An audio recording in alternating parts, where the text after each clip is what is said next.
অনেক ভাগ্য করে আমি তোমাকে পেয়েছি স্বামী। আমাকে এই অবস্থায় ঘরে রেখে সকাল থেকে বেরিয়ে তুমি অন্য মেয়ের সাথে প্রেম করছো স্বামী? ও হ্যালো, আপনার কোথাও ভুল হচ্ছে, এটা আমার স্বামী। আমাদের বাড়ি চম্পকনগর, আমরা আজই এখানে বেড়াতে এসেছি। শরীরটা খারাপ লাগছে, আপনি জল খাবেন? এই নাটক করছো, ঘরে চলো। এই তুমি আমার স্বামীর গায়ে হাত তুলে কেন? তোমার স্বামী মানে? তোমার দুটো দিল আছে তো? হ্যাঁ তিল আছে, কিন্তু তুমি জানলে কি করে? আমি বলছি এর আসল রহস্য। স্বামী তোরা 100 বছর পেছনে চলে এসেছিস। 100 বছর পেছনে মানে? দাঁড়া, তোদের সব মনে পড়ে যাবে। স্বামী দেখো, এক ফকির বাবা আমাকে অমর ফল দিয়ে গেছে। এই ফলটা খেলে আমরা 100 বছর পিছনে চলে যাবো। 100 বছর বেশি বাঁচার লোভে তুমি বিধাতার সৃষ্টিকে উল্টে দিও না রূপা। এই কিচ্ছু হবে না, তুমি খাও তো।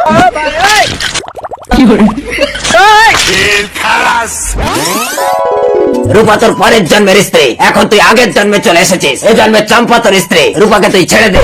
না স্বামী।